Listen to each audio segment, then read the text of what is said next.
Hi guys! Welcome back to Bentley House. I'm Ara and today we are going to be making boxes. So to start out, we're going to be going to this website called boxtemplates.wordpress.com. Link is in the description. When I get there, it is just a bunch of box templates, and I'm going to choose the ones that I want to recreate, and I'm going to right click and save it onto my computer.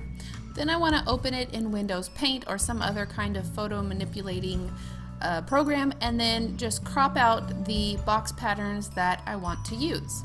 I'm going to be working in Photoshop, but you can also do this next step in Word, anything where you can move photos around on a page.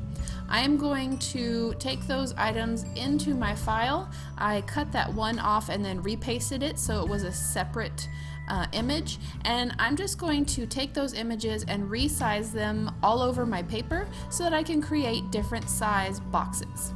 And now you can do this on your own if you don't like the style boxes that I have, but if you really do like these boxes, you can find the link to this template that I created in the description box below, and you can print it out for yourself. Once it's printed out, it's easier for me to see the size boxes that I really want. I'm going to be using these three patterns, and I'm going to carefully cut them out. Every single blue line along the outside needs to be cut, and then I do need to cut inside those ridges that are marked with blue. Now I'm going to fold the edges along the red dotted lines. This gives me a better idea of how the box will go together before I put the template into cardboard.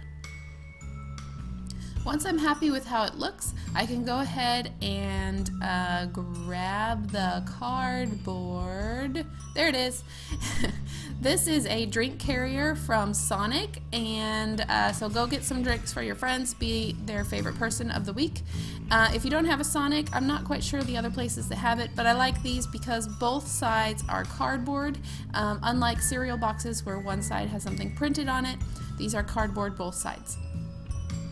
Now I'm going to line it up with the edge of the cardboard that I cut off, and I am going to take my pencil and just carefully go around all the edges. And once I've gone around all the edges, I'm going to also pull back the flaps of the box template and make sure that I outline those lines in between, because those are going to be important for me to cut as well. Now I can just use my scissors. You can use a box cutter, but I've just decided to use scissors. The cardboard is pretty thin and easy to cut with a pair of scissors. Make sure you also cut along those inside lines that create the box flaps. Once that's done, I'm going to take a ruler that has a very sharp edge, and this is going to help me fold so that I have a straight edge all the way across. You will want to make sure and do this for any place on the cardboard that will bend, whether it be the flaps or the sides of the box. I actually want to make sure that I bend each crease both ways. Even if the box is going to fold only one way, I want to make sure that I flip it over and fold it back the other way. The reason for this is it makes a very noticeable crease in the cardboard, which more looks like real cardboard boxes that have very noticeable creases on the sides. So I'm going to do that for every single fold. I'm going to make sure that I fold it one way and then flip it over and fold it back the other. Then I have a cardboard box pattern. The little flap on the edge is supposed to be glued underneath. I'm going to be using tacky glue for that, and just get it all along the flap. Try and make sure that it doesn't seep out the edge of the front, and glue it down behind the front flap. The easiest way I have found to hold this in place while it dries completely is to use bobby pins, and I'm just going to slip them on from either direction. And if you have like a box that's really huge, this may not work, but for these miniature boxes that are about 1 inch or so, bobby pins work really well. Now I'm going to make several of those, clip them with bobby pins, and let them dry. These can be a really great accessory for any project, for an attic, for a basement, for a closet, under beds, any little nook and cranny in the house you can think of. You can stick a box in there if you don't know of anything else. Once it's dry, you want to go ahead and push it back and forth so that you kind of break up any stiffness that it has. And you basically have two choices when it comes to folding the flaps. You can either do the very neat way where the flaps opposite each other fold and touch, or you can do the windmill fold where you put one side of each flap underneath the next one. I am going to be doing the neater fold where the two opposite sides touch. I'm just going to add some tacky glue on the bottom ones and then fold the top flaps on top of that and let it dry. One thing you can do is put it like on the mat and then put something heavy in it like a rock. But once it's dry, or you can use the tape to help it dry, I'm going to be taking packing tape and cutting a very thin sliver of the packing tape to put it on the box. This helps with the realism because a lot of boxes have packing tape all over them. It gives a little bit of a shine to show that it is a sealed up box. I really like this detail, and you can just use one little piece of packing tape to do all the boxes because it doesn't take very much.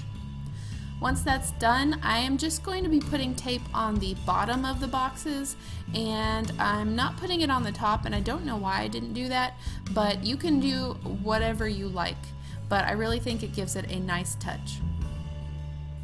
Now, of course, I'm going to be aging the boxes because these are going to be going in my abandoned coffee shop. I'm going to be using watered down black and brown paint, my X-Acto knife, and my Dremel with a really rough sanding tip. You can also use really rough sandpaper for this. It might just take a little bit longer. With my X-Acto knife, I'm going to be cutting at the edge of the flaps. This is because those are really weak areas in the box, and oftentimes they do rip because I don't know if you do this, but I pull my boxes by the flaps and they end up ripping. I'm also just with my fingers scrunching up the cardboard to make creases and wrinkles in the cardboard itself. This definitely gives the box a used, worn look. Now I'm going to be taking my sanding tool. This is a really rough grit sandpaper, and I did like sand part of my finger, so be very careful if you do this. But I'm touching it to the face of the cardboard, and it is just eating away at the cardboard. You can see the dust flying off of it. What I want to do is I want to make this box look like it has either rotted through or something's eaten through it, and there are still products inside the box. I'm also going to go around the edges of the flaps so that it is eating at those a little bit as well. This is the final box that I have here, and I'm going to go ahead and age it with the watered down black paint and watered down brown paint. It looks very dark here, and I was a little bit worried that I went too dark too fast, but the exposed cardboard just sucked up all the paint, and it does dry a little bit lighter. I always say start out with less and build up. This looks like a lot of black paint, but in a I don't know, couple minutes you'll see that it does dry lighter and it doesn't look so harsh. I'm taking these two little miniature cans and I'm going to be gluing them just inside the hole. And they're tall enough that I can just put these two in and nothing else, and it will look like the box is full of products. I don't really know what's on the can labels. I think it's like clams or something, but you won't actually be able to see that very well. So here I have a box that looks like it is full of items. Some other ideas for finishing off the boxes. I'm just going to take a red Sharpie and write the word fragile. I didn't write fragile, I wrote express. But you can also use it to write fragile, as in this example. If you do not like the harshness of the Sharpie, you can use colored pencils, and I use colored pencils here, and then I will go back over it with some watered down paint, and it just kind of ages it into the box. So here are my final boxes for you guys. I had a lot of fun coming up with different ideas to put on here. You guys can look up your own ideas. Just check out images marked moving boxes or grocery stock boxes. Anything along those lines will give you a lot of ideas. You can always have things hiding like little mice. It's just a really fun thing that you can put into a corner of a project that you don't know quite what to do with. I hope you guys have an amazing week. If you make this, be sure to tag me on Instagram. If you haven't already, subscribe, and I will see you guys in the next video. Bye!